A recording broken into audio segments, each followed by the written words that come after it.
ইরানের সঙ্গে সংঘাতের প্রকৃত খবর কি?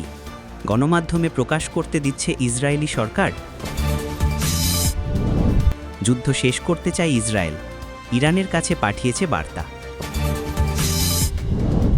পশ্চিমাদের কাছে পুতিনের ঠান্ডা সতর্কতা তৃতীয় বিশ্বযুদ্ধের আশঙ্কার জন্ম দেয়। বিশ্ব খবর। আসসালামু আলাইকুম, স্বাগতম জানাচ্ছি নতুন সংবাদে। আমি মোহাম্মদ কিবরিয়া। এতক্ষণ শুনছিলেন সংবাদ শিরোনাম, এবার বিস্তারিত হবে। প্রথমেই আমরা নজর দেব ইসরায়েল ইরান সংঘাতের খবরের উপর, যা নিয়ে গণমাধ্যমে তথ্যের প্রবাহ কেমন তা নিয়ে প্রশ্ন উঠেছে। গত কয়েক সপ্তাহে মধ্যপ্রাচ্যের এই দুটি দেশের মধ্যে উত্তেজনা এমন এক পর্যায়ে পৌঁছেছে যা আন্তর্জাতিক সংবাদ শিরোনামে বড় জায়গা করে নিয়েছে। যখনই এমন বড় আকারের কোনো ভূরাজনৈতিক ঘটনা ঘটে, তখন তথ্যের সঠিকতা এবং প্রকাশ নিয়ে বিতর্ক শুরু হয়।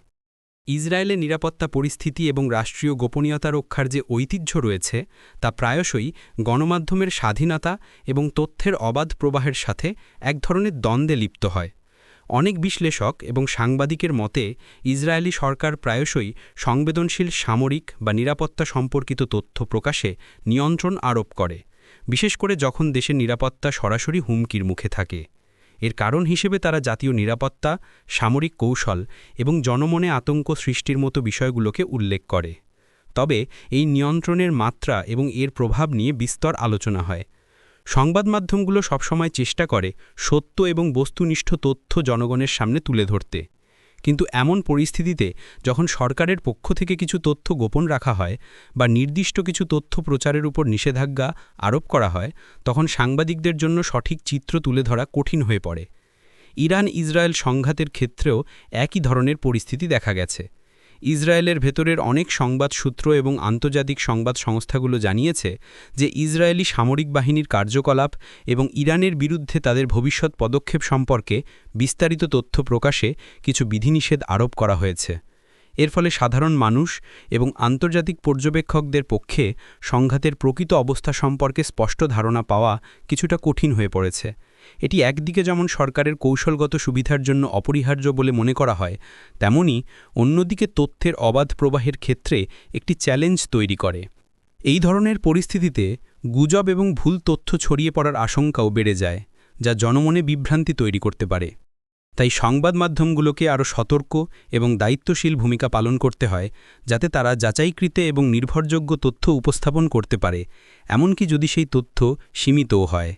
এই পুরো বিষয়টি কেবল ইসরায়েলের অভ্যন্তরীণ ব্যাপার নয়, বরং এটি আন্তর্জাতিক সংবাদ মাধ্যমের জন্য একটি গুরুত্বপূর্ণ দৃষ্টান্ত স্থাপন করে, যেখানে জাতীয় নিরাপত্তা এবং তথ্যের অধিকারের মধ্যে ভারসাম্য রক্ষা করা একটি কঠিন কাজ। এরপর আমরা জানব ইসরায়েল কি সত্যিই যুদ্ধ শেষ করতে চায় এবং তারা ইরানের কাছে কোনো বার্তা পাঠিয়েছে কিনা। সাম্প্রতিক সংঘাতের পর এই প্রশ্নটি এখন আন্তর্জাতিক মহলে আলোচনার কেন্দ্রবিন্দুতে। যখন দুটি দেশ সরাসরি সংঘাতে জড়িয়ে পড়ে, তখন তাদের মধ্যে উত্তেজনা কমানো এবং একটি শান্তিপূর্ণ সমাধান খুঁজে বের করার চেষ্টা করা আন্তর্জাতিক কূটনীতির একটি গুরুত্বপূর্ণ অংশ হয়ে দাঁড়ায়। ইসরায়েল এবং ইরানের মধ্যে দীর্ঘদিনের বৈরী সম্পর্ক থাকলেও সরাসরি সামরিক সংঘাতের ঘটনা তুলনামূলকভাবে নতুন এবং এটি পুরো অঞ্চলে স্থিতিশীলতার জন্য মারাত্মক ঠান্ডা সতর্কতার দিকে। এই পরিস্থিতিতে যদি ইসরায়েল সত্যিই যুদ্ধ শেষ করার জন্য ইরানের কাছে কোনো বার্তা পাঠিয়ে থাকে, তবে তা একটি ইতিবাচক পদক্ষেপ হিসেবে বিবেচিত হবে। তবে এই ধরনের বার্তা পাঠানোর পদ্ধতি এবং উদ্দেশ্য নিয়ে বিভিন্ন জল্পনা চলছে। বিশেষ করে সাধারণত এমন পরিস্থিতিতে কোনো সতর্ক চ্যানেলগুলো ব্যবহার করা হয়, তখন যেখানে তৃতীয় কোনো দেশ বা আন্তর্জাতিক সংস্থা মধ্যস্থতাকারী হিসেবে কাজ করে। গভীর ভূরাজনৈতিক বার্তা সরাসরি হতে পারে, আবার সাম্প্রতিক সময়ে পাঠানো যেতে পারে। ইউক্রেন যুদ্ধ এবং পশ্চিমাদের সাথে রাশিয়ার সম্পর্কের অবনতি এমন একটি পর্যায়ে পৌঁছেছে বেশ কিছু যে কারণ স্নায়ুযুদ্ধের পরবর্তী সময়ে এমন উত্তেজনা দেখা যায়নি।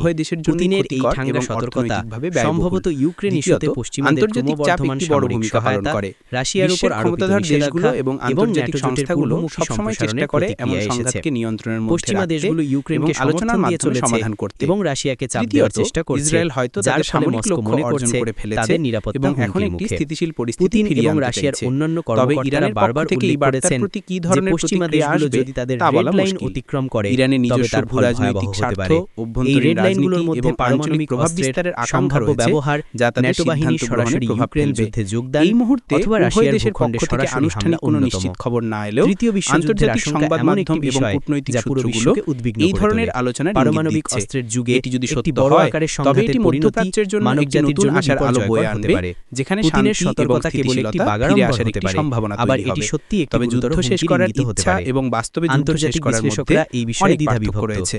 কেউ উভয় মনে করেন পক্ষকে যে নিজেদের পুতিন স্বার্থ কেবল ত্যাগ পশ্চিমাদের করে ভয় একটি দেখাতে সাধারণ চাইছেন বোঝাপড়ায় যাতে পৌঁছাতে তারা হবে, ইউক্রেন যা ইস্যুতে তাদের বর্তমান অবস্থান পরিবর্তন পরিস্থিতিতে করে। বেশ আবার চ্যালেঞ্জিং। কেউ মনে করেন সবশেষে যে আমরা যদি নজর পশ্চিমা দেব দেশগুলো পুতিনের রাশিয়ার সেই নিরাপত্তা ঠান্ডা উদ্বেগগুলোকে সতর্কতার গুরুত্ব দিকে, সহকারে না যা নেয়, পশ্চিমাদের তবে কাছে পরিস্থিতি তৃতীয় সত্যিই নিয়ন্ত্রণের বিশ্বযুদ্ধের বাইরে চলে আশঙ্কার যেতে জন্ম পারে। দিয়েছে।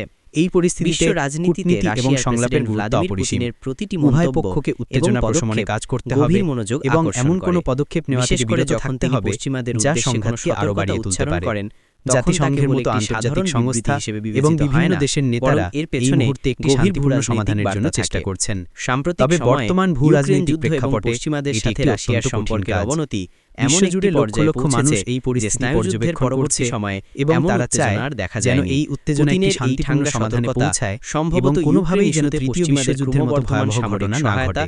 রাশিয়ার উপর আপনাদের কি আরোপিত মনে হয় নিষেধাজ্ঞা বিশ্ব এবং কি ন্যাটো সত্যি জোটের একটি বড় পূর্বমুখী সংঘাতের সম্প্রসারণের দ্বারপ্রান্তে? প্রতিক্রিয়া এসেছে। কমেন্ট করে জানান আপনার পশ্চিমা মতামত। দেশগুলো ইউক্রেনকে আমাদের সমর্থন সাথে দিয়ে থাকার চলেছে জন্য এবং ধন্যবাদ। রাশিয়াকে চাপ আশা দেওয়ার করি চেষ্টা আজকের এই করছে, আলোচনা আপনাদের যার ভালো ফলে লেগেছে। মস্কো মনে করছে এই ধরনের তাদের আরো নিরাপত্তা তথ্যবহুল হুমকির ভিডিও মুখে। পেতে আমাদের পুতিন চ্যানেলটি এবং রাশিয়ার সাবস্ক্রাইব করুন, অন্যান্য কর্মকর্তারা ভিডিওটি লাইক বারবার করুন উল্লেখ করেছেন এবং বন্ধুদের যে সাথে শেয়ার পশ্চিমা করুন। দেশগুলো যদি তাদের দেখা হবে রেড পরের লাইন ভিডিওতে। অতিক্রম করে ভালো তবে থাকবেন। তার ফল ভয়াবহ হতে পারে। এই রেড লাইনগুলোর মধ্যে পারমাণবিক অস্ত্রের সম্ভাব্য ব্যবহার, ন্যাটো বাহিনীর সরাসরি ইউক্রেন যুদ্ধে যোগদান অথবা রাশিয়ার ভূখণ্ডে সরাসরি হামলা অন্যতম। তৃতীয় বিশ্বযুদ্ধের আশঙ্কা এমন একটি বিষয় যা পুরো বিশ্বকে উদ্বিগ্ন করে তোলে। পারমাণবিক অস্ত্রের যুগে একটি বড় আকারের সংঘাতের পরিণতি মানবজাতির জন্য বিপর্যয়কর হতে পারে। পুতিনের সতর্কতা কেবল একটি বাগাড়ম্বর হতে পারে, আবার এটি সত্যিই একটি গুরুতর হুমকির ইঙ্গিত হতে পারে। আন্তর্জাতিক বিশ্লেষকরা এই বিষয়ে দ্বিধাবিভক্ত। কেউ কেউ মনে করেন যে পুতিন কেবল পশ্চিমাদের ভয় দেখাতে চাইছেন যাতে তারা ইউক্রেন ইস্যুতে তাদের অবস্থান পরিবর্তন করে। আবার কেউ কেউ মনে করেন যে যদি পশ্চিমা দেশগুলো রাশিয়ার নিরাপত্তা উদ্বেগগুলোকে গুরুত্ব সহকারে না নেয়, তবে পরিস্থিতি সত্যিই নিয়ন্ত্রণের বাইরে চলে যেতে পারে। এই পরিস্থিতিতে কূটনীতি এবং সংলাপের গুরুত্ব অপরিসীম। উভয় পক্ষকে উত্তেজনা প্রশমনে কাজ করতে হবে এবং এমন কোনো পদক্ষেপ নেওয়া থেকে বিরত থাকতে হবে যা সংঘাতকে আরও বাড়িয়ে তুলতে পারে। জাতিসংঘের মতো আন্তর্জাতিক সংস্থা এবং বিভিন্ন দেশের নেতারা এই মুহূর্তে একটি শান্তিপূর্ণ সমাধানের জন্য চেষ্টা করছেন। তবে বর্তমান ভূরাজনৈতিক প্রেক্ষাপটে এটি একটি অত্যন্ত কঠিন কাজ। বিশ্বজুড়ে লক্ষ লক্ষ মানুষ এই পরিস্থিতি পর্যবেক্ষণ করছে এবং তারা চায় যেন এই উত্তেজনা একটি শান্তিপূর্ণ সমাধানে পৌঁছায় এবং কোনোভাবেই যেন তৃতীয় বিশ্বযুদ্ধের মতো ভয়াবহ ঘটনা না ঘটে। আপনাদের কি মনে হয়, বিশ্ব কি সত্যি একটি বড় সংঘাতের দ্বারপ্রান্তে? কমেন্ট করে জানান আপনার মতামত। আমাদের সাথে থাকার জন্য ধন্যবাদ। আশা করি আজকের এই আলোচনা আপনাদের ভালো লেগেছে। এই ধরনের আরও তথ্যবহুল ভিডিও পেতে আমাদের চ্যানেলটি সাবস্ক্রাইব করুন, ভিডিওটি লাইক করুন এবং বন্ধুদের সাথে শেয়ার করুন। দেখা হবে পরের ভিডিওতে। ভালো থাকবেন।